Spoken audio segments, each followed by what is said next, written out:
जय हिंद दोस्तों, स्वागत है आपके अपने YouTube channel yes for study में। आज हम सब फिर एक नए वीडियो के साथ क्लास की शुरुआत करते हैं। आज की आपकी वीडियो दोस्तों आपके आने वाले सीटेट एग्जाम के लिए मोस्ट इंपॉर्टेंट है।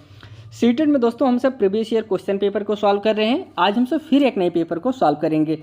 आज जो पेपर हम सब सॉल्व करेंगे वह पेपर आपका 13 जनवरी 2023 को जो आपका सीटेट एग्जाम हुआ था उसी में पूछा गया था। इसी पेपर को हम सब सॉल्व करेंगे। इसमें सबसे पहले हम सब सीडीपी को कवर करेंगे। उसके बाद जो आपके और सब्जेक्ट हैं दोस्तों, सोशल साइंस, साइंस, मैथ, सबको इस पर कवर किया जाएगा। दोस्तों सीटेट एग्जाम के लिए सबसे ज़्यादा इंपॉर्टेंट कोई स्टडी मटेरियल है तो वह होता है दोस्तों आपका previous year paper. Previous year इसलिए सबसे ज़्यादा महत्वपूर्ण है क्योंकि दोस्तों जो आपका सीटेट होता है वह लैंग्वेज के बेस पे होता है। इसमें जो क्वेश्चन दिए रहते हैं दोस्तों, आपको ऑप्शन पढ़ेंगे, आपको लगेगा चारों ऑप्शन पढ़े चारों सही हो सकते हैं, लेकिन दोस्तों उसमें आपको समझना होगा कि चारों ऑप्शन में कौन ऑप्शन सबसे ज़्यादा सही है, वह आपका सही आंसर होता है। दोस्तों सीटेट में सबसे बच्चे जो कंफ्यूज होते हैं क्वेश्चन की लैंग्वेज के लेकर। अब हमको क्वेश्चन की लैंग्वेज को समझना है तो ज़्यादा से ज़्यादा हम जब प्रीवियस ईयर को सॉल्व करेंगे तभी तो हम समझ पाएंगे ना किस तरीके से क्वेश्चन को घुमा फिरा के पूछता है। इसलिए आप पेपर को सॉल्व करते समय ये ज़रूर समझने का प्रयास करिए क्वेश्चन की लैंग्वेज किस प्रकार से घुमाया जा रहा है। और सीटेट का एग्ज़ाम देते समय आप ये ज़रूर ध्यान दीजिएगा कि आपका जो ये पेपर है दोस्तों ये बच्चों के लिए है, 1 से लेकर 5 तक, 6 से लेकर 8 तक। तो आप इस चीज़ को ज़रूर फोकस करिएगा कि बच्चे के बारे में कोई भी गलत चीज़ अगर कही हो तो आपका ऑप्शन गलत होगा। इसमें सब चीज़ गलत हो सकता है, जैसे टीचर गलत हो सकता है, पढ़ाने का तरीका गलत हो सकता है, स्कूल गलत हो सकता है, किताबें गलत हो सकती हैं, लेकिन एक चीज़ कभी नहीं गलत होता, वह क्या है दोस्तों? बालक के बारे में अगर कोई भी ऑप्शन निगेटिव है तो वह ऑप्शन आपका गलत हो जाएगा। और दोस्तों इसलिए दोस्तों आप सब हर समय इसमें बाल केंद्रित का ध्यान दीजिएगा, बालक सेंटर में रहेगा। और दोस्तों अगर आप इस चैनल पर नए हैं तो चैनल को सब्सक्राइब जरूर कर लीजिए। यहाँ पे आपको 2011 से लेकर दोस्तों 2011 से लेकर 2023 तक जितने भी आपके सीटेट एग्जाम हुए हैं, जितने भी आपके प्रीवियस ईयर क्वेश्चन पेपर हैं, सबको कवर कराया जाएगा। यह पेपर आज जो हम सब कवर करेंगे पेपर 2 के लिए है दोस्तों, लेकिन पेपर 1 के लिए आपको इस प्लेलिस्ट में आप इस प्लेलिस्ट को एक्सेस कर लीजिए। यहाँ पे आपको 50 से ज़्यादा वीडियो आपको पेपर 1 के लिए डाल दिए गए हैं, उसको आप देख सकते हैं। आइए चलिए दोस्तों आगे बढ़ते हैं और क्लास की शुरुआत करते हैं। यहाँ से दोस्तों सीडीपी के क्वेश्चन शुरू होते हैं। इसमें 15 क्वेश्चन आपका आता है चाइल्ड डेवलपमेंट से और 15 क्वेश्चन आपके आते हैं पेडागोजी से। टोटल 30 क्वेश्चन आते हैं और 30 नंबर के रहते हैं। पहला क्वेश्चन है बाल विकास की गति। ऑप्शन है पहला एक समान, मानकी और अव्यवस्थित होती है, या फिर बी ऑप्शन है व्यक्तिगत भिन्नताएं होती हैं और यह अव्यवस्थित होती है, या फिर सी ऑप्शन है एक समान, मानकी और कुछ हद तक सुनियोजित और क्रमानुसार होती है, या फिर लास्ट ऑप्शन है करें में व्यक्तिगत भिन्नताएं होती हैं और कुछ हद तक सुनियोजित और क्रमानुसार होती हैं। करेक्ट आंसर आपका डी हो जाएगा दोस्तों। सभी बालक में जो भिन्नताएं होती हैं दोस्तों वो व्यक्तिगत भिन्नताएं अलग अलग होती हैं, लेकिन कुछ जो है सुनियोजित और क्रमानुसार होती हैं, इसलिए option D is correct answer. Next question पे बढ़ते हैं। अगला क्वेश्चन है कह रहे किस उम्र में बच्चों के क्रियाकलाप प्रमुखतः बड़ी मांसपेशियों के स्थूल गति के प्रयोग पर केंद्रित होते हैं बजाय सूक्ष्म गति कार्य के। ऑप्शन है पहला शैशवावस्था, प्रारंभिक बाल्यावस्था, किशोरावस्था, या फिर माध्यमिक बाल्यावस्था। तो इसमें आपका राइट आंसर हो जाएगा ऑप्शन नंबर ए दोस्तों, शैशवावस्था। किस पे? स्थूल गति के प्रयोग में केंद्रित होते हैं, किस पे? शैशवावस्था में इज राइट आंसर। अगर शैशवावस्था की बात करें तो दोस्तों जन्म से लेकर 2 वर्ष तक जो आपकी अवस्था होती है वह आपकी शैशवावस्था के अंतर्गत आते हैं। नेक्स्ट क्वेश्चन पे बढ़ते हैं। वह प्रक्रिया जिसमें युवा पीढ़ी रोजमर्रा के अंतःक्रिया से सामाजिक प्रक्रियाओं को सीखती है क्या कहलाती है? ऑप्शन है सृजनात्मकता, संवर्धन, समाजीकरण, या फिर दोस्तों स्थगित अनुकरण। तो इसमें राइट आंसर आपका हो जाएगा option number C is correct answer. समाजीकरण कहलाता है दोस्तों। क्या कहलाता है? समाजीकरण इज राइट आंसर। अगले क्वेश्चन में बढ़ते हैं। अगला जो क्वेश्चन है कह रहे हैं जीन पियाजे के अनुसार किस अवस्था में शिशु शारीरिक क्रियाओं के साथ संवेदी अनुभवों का समन्वय करके दुनिया की खोज करता है? ऑप्शन है मूर्त संक्रियात्मक अवस्था, ऑप्शन बी है दोस्तों संवेदी चालक अवस्था, ऑप्शन सी है पूर्व संक्रियात्मक अवस्था, या फिर दोस्तों लास्ट ऑप्शन है अमूर्त संक्रियात्मक अवस्था। इसमें आपका राइट आंसर हो जाएगा ऑप्शन नंबर बी दोस्तों संवेदी चालक अवस्था जो है, अगर इसकी अवस्थाओं की बात करें तो दोस्तों जो आपका पूर्व संक्रियात्मक अवस्था होता है इसकी बात करें तो यह होता है 2 से 7 तक। मूर्त संक्रियात्मक अवस्था जो आती हैं आपके ये होता है 7 से 11 वर्ष तक। और दोस्तों जो संवेदी चालक अवस्था है जिसकी जो राइट आंसर है इसमें आपका वो होता है 0 से लेकर 2 वर्ष तक। अगला जो बचता है अमूर्त औपचारिक संक्रियात्मक अवस्था दोस्तों, लास्ट वाला ये चलता है दोस्तों 11 या 12 प्लस 12 के ऊपर जो बच्चे होते हैं वह अमूर्त संक्रियात्मक अवस्था के अंतर्गत आते हैं। अगले क्वेश्चन पे बढ़ते हैं।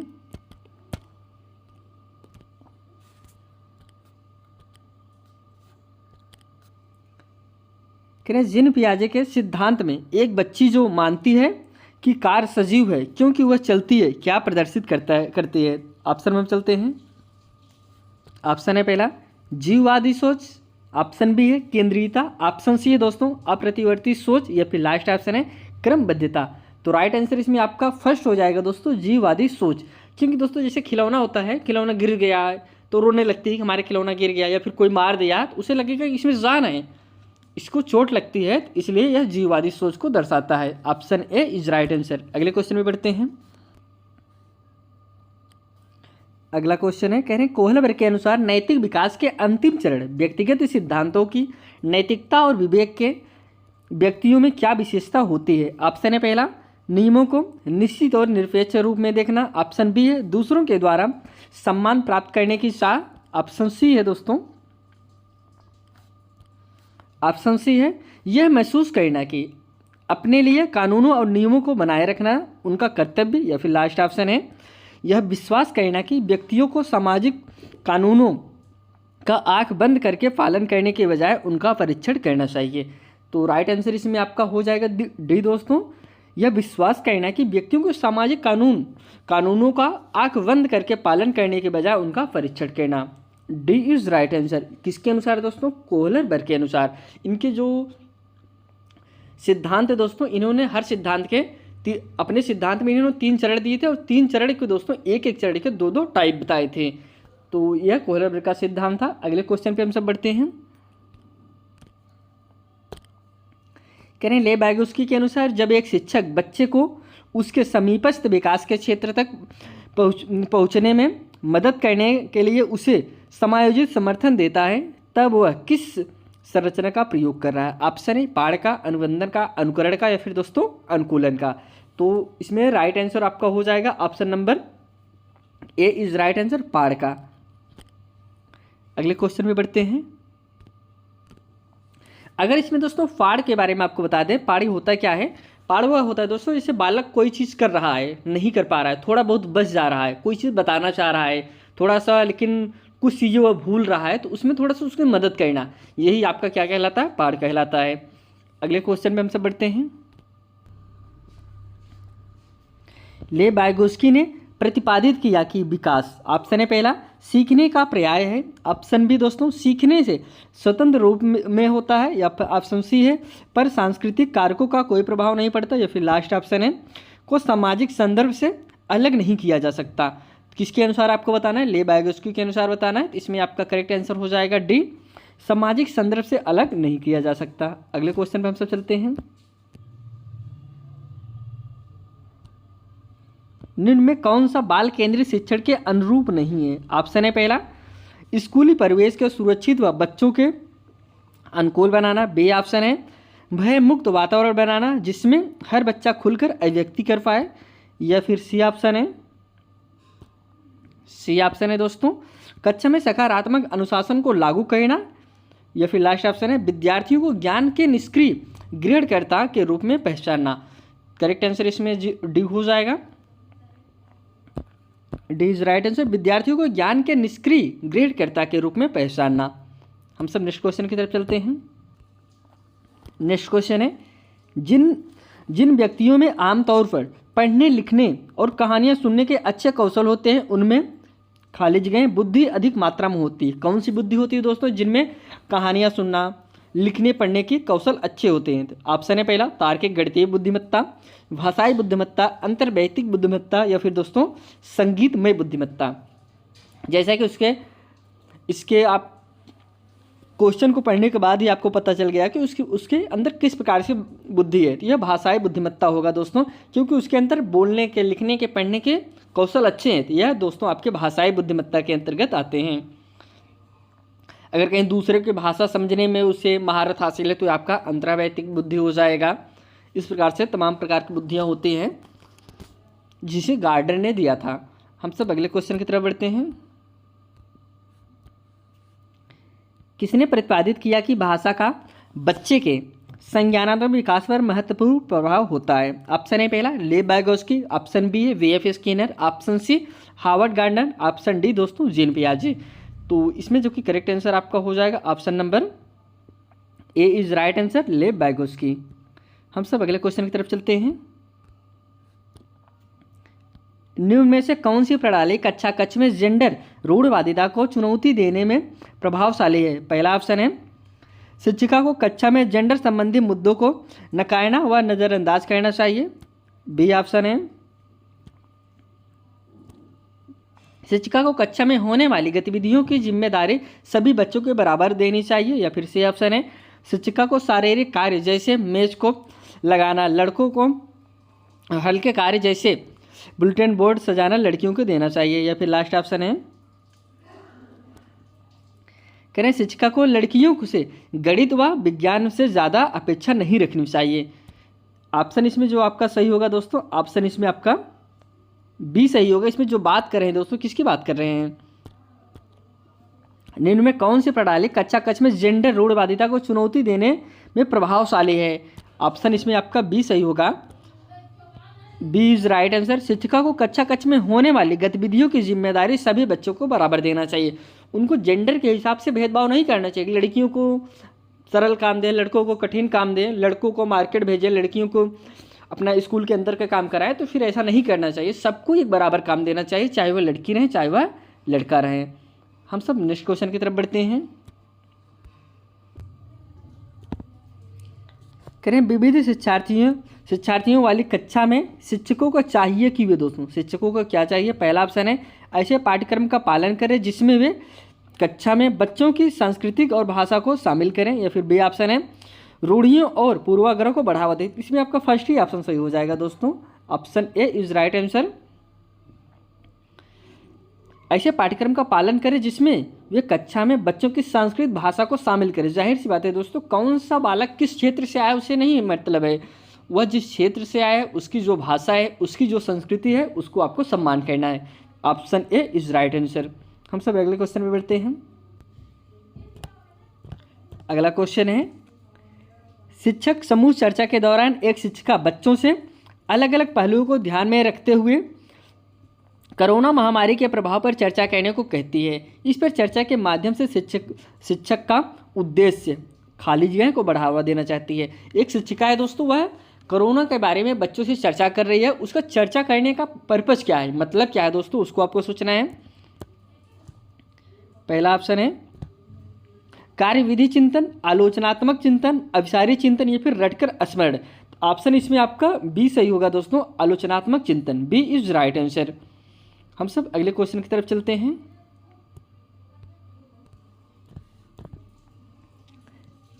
आकलन के निम्नलिखित तरीकों में से कौन सा सामाजिक रचनात्मक कक्षाओं में उपयोग नहीं किया जाएगा? ऑप्शन है पहला सहयोगी परियोजनाएं, ऑप्शन बी है दोस्तों मानकीकृत परीक्षण, या फिर दोस्तों ऑप्शन सी है सहकर्मी मूल्यांकन, या फिर दोस्तों लास्ट ऑप्शन है कक्षा अवलोकन। इसमें राइट आंसर आपका ऑप्शन नंबर बी हो जाएगा, मानकीकृत परीक्षण। नेक्स्ट क्वेश्चन पे बढ़ते हैं। अगला जो क्वेश्चन है समावेशी शिक्षा का दर्शन दोस्तों। पहला ऑप्शन है बहिष्करण के सभी आचरण को प्रोत्साहित करेगा। ऑप्शन बी है का आधार विद्यार्थियों को उनकी योग्यता के आधार पर पृथक स्कूलों में शिक्षित करना। अगले ऑप्शन पे बढ़ते हैं। सी ऑप्शन है केवल उन्हीं बच्चों तक सीमित है जो दृष्टवादित व श्रवणवादित हैं। या फिर लास्ट ऑप्शन है दोस्तों अपवर्जन की सभी नीतियों व आचरण को चुनौती देता है। Option B is right answer, अपवर्जन के सभी नीतियों व आचरण को चुनौती देता है। हम सब नेक्स्ट क्वेश्चन पे बढ़ते हैं। एक विविध कक्षा कक्ष में जिसमें विभिन्न योग्यता वाले विद्यार्थी हैं, एक शिक्षिका को दोस्तों क्या कहना चाहिए? पहला ऑप्शन है सबके लिए एक जैसा शैक्षिक छात्र अपनाना चाहिए, या फिर बी ऑप्शन है सीखने सिखाने के लिए एक विविध सामग्री का इस्तेमाल करना चाहिए। ऑप्शन सी है दोस्तों शिक्षक केंद्रित शिक्षण करना चाहिए। दोस्तों शिक्षक केंद्रित नहीं, बाल केंद्रित होना चाहिए दोस्तों, इसलिए आपका सी ऑप्शन सही नहीं होगा। डी ऑप्शन है परीक्षाओं को और केंद्रित शिक्षण करना चाहिए। ऑप्शन डी भी आपका गलत हो जाएगा, तो राइट आंसर इसमें आपका बी होगा दोस्तों, सीखने सिखाने के लिए विविध सामग्री का इस्तेमाल करना चाहिए। जो बच्चा जिस चीज़ से सीखे, जैसे कोई बच्चा दृष्टिबाधित है तो उसे ब्रेल लिप से सिखाइए, कोई बच्चा नहीं सुन पा रहा है तो उसे श्रवण के माध्यम से सुनाइए। तो फिर इस प्रकार से जो बच्चा जिस चीज़ से सीख पाए उसके लिए वो सामग्री उपलब्ध कराना चाहिए। हम सब नेक्स्ट क्वेश्चन पे बढ़ते हैं।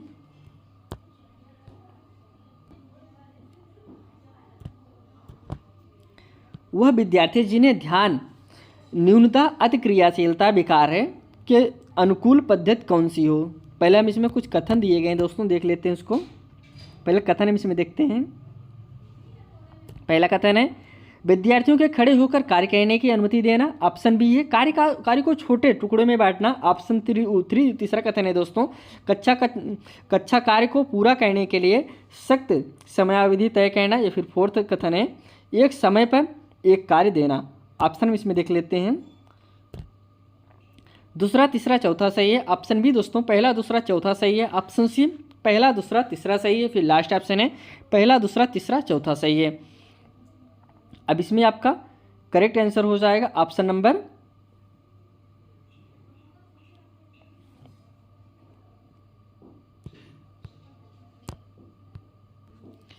B is correct answer. दोस्तों इसमें पहला भी सही है, दूसरा भी सही है और आपका चौथा भी सही है। अगले क्वेश्चन पे बढ़ते हैं। निम्न में से कौन सा युग विद्यार्थियों और उनकी पहचान के गुणधर्म का सही मिलान है? ऑप्शन है पहला सृजनात्मक विद्यार्थी समस्या समाधान में अनियमितता। ऑप्शन बी है दोस्तों स्वलीन विद्यार्थी गतिक क्रियाओं का दोहराव।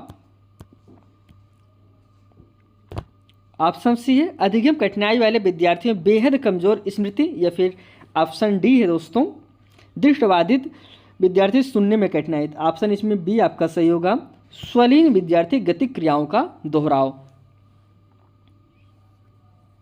नेक्स्ट क्वेश्चन पे चलते हैं। एक शिक्षिका विद्यार्थियों में सृजनात्मकता को कैसे बढ़ावा दे सकती है? कथन दिए गए हैं। पहला कथन है अपसारी प्रवृत्ति वाले प्रश्न पूछकर। बी कथन है दोस्तों विद्यार्थियों के असमान उत्तरों के प्रति असंवेदनशील व लचीले होकर। इसमें जो तीसरा कथन है एक ही मात्र सही उत्तर को प्रोत्साहित कर कर। ये फिर लास्ट ऑप्शन है अन्य में निर्देश का पालन करने के लिए कहकर। तो राइट आंसर इसमें फर्स्ट हो जाएगा दोस्तों, पहला और दूसरा आपका सही है, बाकी आपके सारे गलत हैं। अपसारी प्रवृत्ति वाले प्रश्न पूछकर और विद्यार्थियों के असमान उत्तर के प्रति संवेदनशील व लचीले होकर। अपसारी का मतलब होता है दोस्तों ऐसे प्रश्न जिसे भी आपसे मैं एक क्वेश्चन पूछें कि आप बताइए भारत की राजधानी क्या है, आपने जवाब देंगे कि भारत की राजधानी क्या है, दिल्ली है, बता देंगे नई दिल्ली है। अगर हमने आपसे यह पूछे कि आप दिल्ली की विशेषता बताइए, तो अब आप एक फिक्स आंसर नहीं दे सकते हैं। अगर हम किसी 10 बच्चे बैठे हैं, 10 बच्चे से पूछ लें कि भारत की राजधानी क्या है, सभी बच्चे यही बताएंगे कि भारत की राजधानी नई दिल्ली है। लेकिन अगर ऐसा बोल दें कि आप जो है दिल्ली की विशेषता बताइए, तब सब बच्चों का आंसर अलग अलग हो जाएगा। यह आपका अपसारी के अंतर्गत आता है। और जब हम ऐसा पूछें कि भारत की राजधानी क्या है, नई दिल्ली है, यह आपका अभिसारी के अंतर्गत आता है। हम सब नेक्स्ट क्वेश्चन पे बढ़ते हैं।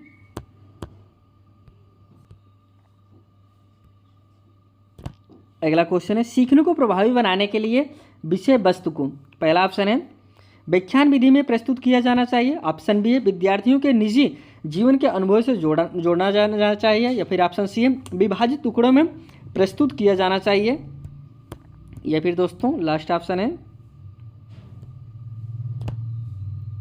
बेहद चुनौतीपूर्ण होना चाहिए जिसमें वह विद्यार्थियों के सीखने का स्तर बहुत ज़्यादा हो। तो राइट आंसर इसमें आपका फर्स्ट बी हो जाएगा दोस्तों, विद्यार्थियों के निजी जीवन के अनुभव से जोड़ा जाना चाहिए। जाहिर सी बात है दोस्तों, जब बच्चों को हम उन्हें वास्तविक जीवन से जोड़ के कोई चीज़ पढ़ाएंगे तो बालक बहुत जल्दी से सीख जाएगा। जैसे भाई हम बालक को कंगारू के बारे में बताना है, हम कंगारू बताएंगे तो बालक नहीं समझ पाएगा। लेकिन अगर हम बालक को कुत्ते से कनेक्ट कर दें, कुत्ता ऐसा होता है, इतना बड़ा होता है, इस तरीके से 4 पैर होते हैं, ऐसे होता है, तो फिर अगर हम कुत्ते को कनेक्ट करके कंगारू पे ले जाएंगे तो बालक समझ जाएगा कि इस तरीके से ढांचा रहेगा तो वह कंगारू हो सकता है, वह समझने का प्रयास करेगा। लेकिन अगर सीधा आप कंगारू के बारे में बताएंगे तो बालक नहीं समझ पाएगा, कन्फ्यूज हो जाएगा। इसलिए दोस्तों सबसे पहले जो बालक देख रहा है, अपने परिवेश में जो देख रहा है, जो समझ रहा है, उसके बारे में आपको बताना चाहिए। Option B is correct answer. अगले क्वेश्चन पे बढ़ते हैं। अगला क्वेश्चन दोस्तों कथन से संबंधित है। पहला जो कथन है,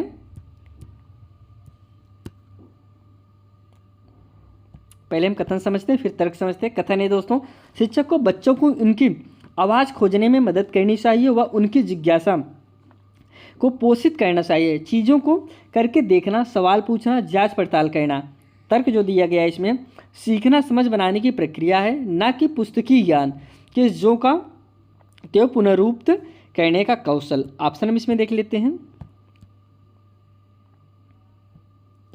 पहला ऑप्शन है कह रहे हैं कि ए और आर दोनों सही हैं, आर सही व्याख्या करता है ए की। ऑप्शन बी है दोस्तों ए और आर दोनों सही हैं लेकिन आर सही व्याख्या नहीं है ए की। ऑप्शन सी है ए सही है लेकिन आर आपका गलत है। या फिर लास्ट ऑप्शन ए और आर दोनों गलत हैं। तो राइट आंसर इसमें आपका फर्स्ट हो जाएगा, ए और आर दोनों सही हैं, आर सही व्याख्या कर रहा है ए की। नेक्स्ट क्वेश्चन पे बढ़ते हैं।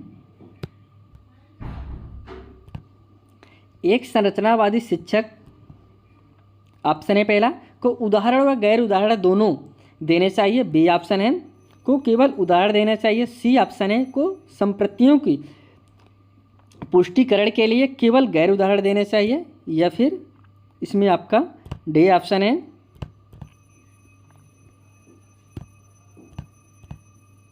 डी ऑप्शन है को कक्षा में उदाहरण व गैर उदाहरण दोनों नहीं देने चाहिए। तो इसमें जो कि आपका करेक्ट आंसर हो जाएगा ऑप्शन नंबर ए दोस्तों, को उदाहरण व गैर उदाहरण दोनों देने चाहिए। आप उसे उदाहरण के जरिए, गैर उदाहरण के जरिए समझाने का प्रयास करना चाहिए। Option A is right answer. अगले क्वेश्चन पे बढ़ते हैं। पहले इसमें खाली जगह है। विद्यार्थियों को खुद पर विश्वास रखने और मेहनत करने के लिए प्रेरित करते हैं। पहला ऑप्शन है शर्मिंदगी और निराशा। बी ऑप्शन है भय और उत्कृष्ट। या फिर सी ऑप्शन है यह मान्यता की क्षमता अटल और अनियंत्रणीय है। या फिर लास्ट ऑप्शन है यह मान्यता की क्षमता वार्षिक और नियंत्रणीय है। तो इसमें करेक्ट आंसर आपका डी हो जाएगा, यह मान्यता की क्षमता वर्धिक और नियंत्रणीय है। D is correct answer. अगले क्वेश्चन पे चलते हैं। अगला जो क्वेश्चन है, शिक्षक छात्रों को शिक्षण अधिगम प्रक्रिया शुरू कराते समय उनके पूर्व ज्ञान का आह्वान करने के लिए कुछ गतिविधियां कराती है। इन क्रियाकलाप के संदर्भ में क्या सही नहीं है दोस्तों? शिक्षिका है दोस्तों, कुछ वह कोई भी चैप्टर शुरू करना चाह रही है, शुरू करने से पहले कुछ गतिविधियां करा रही है, उसके कथन में दोस्तों कौन सा गलत होगा उसको आपको बताना है। इसमें जो पहला कथन है, कह रहे हैं छात्रों में जानकारी का जुड़ाव एवं संबंध बनाने में सहायक। दूसरा कथन है, इसमें दोस्तों जो आपका गलत होगा वही आपका करेक्ट आंसर होगा। बी कथन है यह समय और संसाधन की बर्बादी। या फिर तीसरा है दोस्तों, यह शिक्षण अधिगम प्रक्रिया को प्रभावी बनाने में सहायक नहीं है। या फिर लास्ट ऑप्शन है यह अधिगम के लिए तैयार करने की एक सकारात्मक और मनोवैज्ञानिक पहल है। अब इसमें जो ऑप्शन आपके दिए गए हैं, इसमें ऑप्शन में जो आपका गलत होगा वही आपका करेक्ट आंसर होगा। ऑप्शन हम देख लेते हैं, पहला चौथा सही है। या फिर बी ऑप्शन है पहला दूसरा सही है। फिर सी ऑप्शन है तीसरा चौथा सही है। फिर लास्ट ऑप्शन है दूसरा और तीसरा सही है। राइट आंसर इसमें आपका डी हो जाएगा, दूसरा और तीसरा सही है। नेक्स्ट क्वेश्चन पे बढ़ते हैं। एक शिक्षक छात्रों को चिंता से निपटने में कैसे मदद कर सकता है? पहला ऑप्शन है उन्हें कड़ी सजा देकर। बी ऑप्शन है पुरस्कार देकर। सी ऑप्शन है प्रत्यास्मरण व बार बार अभ्यास करने के लिए कहकर। या फिर लास्ट ऑप्शन है उनसे उनकी भावनाओं के बारे में बात करके उनको उससे जूझने में मदद करके। तो इसमें आपका करेक्ट आंसर हो जाएगा ऑप्शन नंबर डी दोस्तों, उनसे उनकी भावनाओं के बारे में बात करके उनको उससे जूझने में मदद करके। Option D is right answer. अगले क्वेश्चन पे बढ़ते हैं। शिक्षक बच्चों को आंतरिक रूप से प्रेरित शिक्षार्थी बनने के लिए कैसे प्रोत्साहित कर सकते हैं? पहला ऑप्शन है उच्च उपलब्धि वाले शिक्षार्थियों की प्रशंसा करके, बी ऑप्शन है कम उपलब्धि वाले शिक्षार्थियों को दंड देकर, सी ऑप्शन है उन्हें शिक्षा की नकल करने के लिए बढ़ावा देकर, या फिर लास्ट ऑप्शन है सीखने में आनंद की भावना पैदा कर। अब इसमें करेक्ट आंसर हो जाएगा ऑप्शन नंबर आपका डी, सीखने में आनंद की भावना पैदा करके। अगले क्वेश्चन में बढ़ते हैं।